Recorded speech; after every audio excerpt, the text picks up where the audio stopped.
अरविंद केजरीवाल जी की गिरफ्तारी सिर्फ एक व्यक्ति के बयान के आधार पर है। यह व्यक्ति कौन है? इस व्यक्ति का नाम है शरत चंद्र रेड्डी। शरत चंद्र रेड्डी औरोबिंदो फार्मा करके एक बहुत बड़ी दवाइयां बनाने की कंपनियों के मालिक हैं। इनके पास कई और कंपनियां भी हैं, जिसमें से दो प्रमुख कंपनियां हैं, एपीएल हेल्थकेयर और यूजिया फार्मा। शरत चंद्र रेड्डी जी को भी दिल्ली की एक्साइज पॉलिसी में शराब के कुछ दुकानें मिली, उनको कुछ जोन मिले। शरत चंद्र रेड्डी को 9 नवंबर 2022 को क्वेश्चनिंग के लिए बुलाया गया और शरत चंद्र रेड्डी ने साफ साफ कह दिया कि मैं कभी अरविंद केजरीवाल से मिला नहीं, मेरी उनसे कोई बात नहीं हुई, मेरा आम आदमी पार्टी से कोई लेन देन नहीं है। जैसे ही उन्होंने कहा कि मैं अरविंद केजरीवाल से मिला नहीं, उनको तुरंत अगले दिन ईडी द्वारा गिरफ्तार कर लिया गया। कई महीने जेल में रहने के बाद एक दिन शरत रेड्डी जी ने अपना बयान बदल लिया। शरत रेड्डी जी कहते हैं कि मैं अरविंद केजरीवाल जी से मिला भी। शरत रेड्डी जी कहते हैं कि मेरी उनसे शराब घोटाले पे बात भी हुई। और जैसे ही शरत रेड्डी ये कहते हैं, उनको जमानत भी मिल जाती है ईडी के द्वारा। लेकिन ये तो सिर्फ बयान है। पैसा कहां है? मनी ट्रेल कहां है?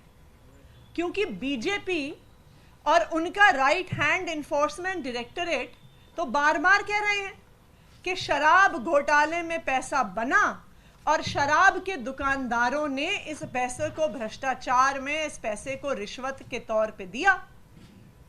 लेकिन ये तो शरत चंद्र रेड्डी का सिर्फ बयान है, जिसके आधार पर अरविंद केजरीवाल को गिरफ्तार किया गया है। मनी ट्रेल कहां है? मैं बताती हूं आपको कि मनी ट्रेल कहां है।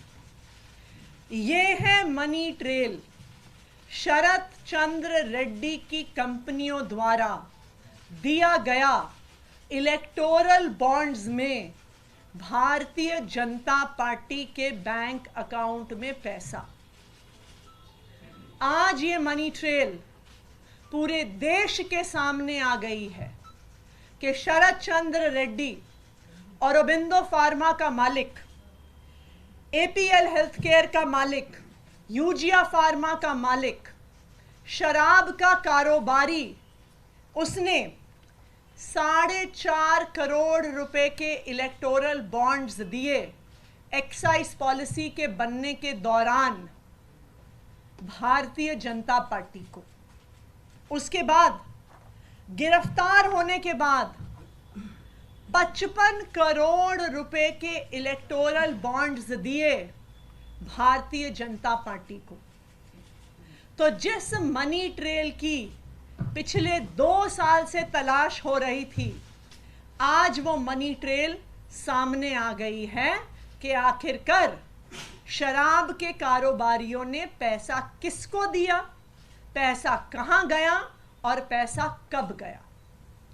तो अब मैं प्रधानमंत्री नरेंद्र मोदी जी को चैलेंज कर रही हूं। मैं उनके राइट हैंड इन्फोर्समेंट डायरेक्टरेट को चैलेंज कर रही हूं कि आज शराब घोटाले की मनी ट्रेल मिल गई है। सारा पैसा भारतीय जनता पार्टी के बैंक अकाउंट में गया है। तो enforcement directorate Bharatiya Janata party को आरोपी बनाए और enforcement directorate Bharatiya Janata party के राष्ट्रीय अध्यक्ष जेपी नड्डा को गिरफ्तार करे, क्योंकि अब पहली बार एक्साइज पॉलिसी के मामले में आधिकारिक मनी ट्रेल सामने आ गया है और ये मनी ट्रेल सीधा शराब के कारोबारियों से भारतीय जनता पार्टी के बैंक अकाउंट में गया है।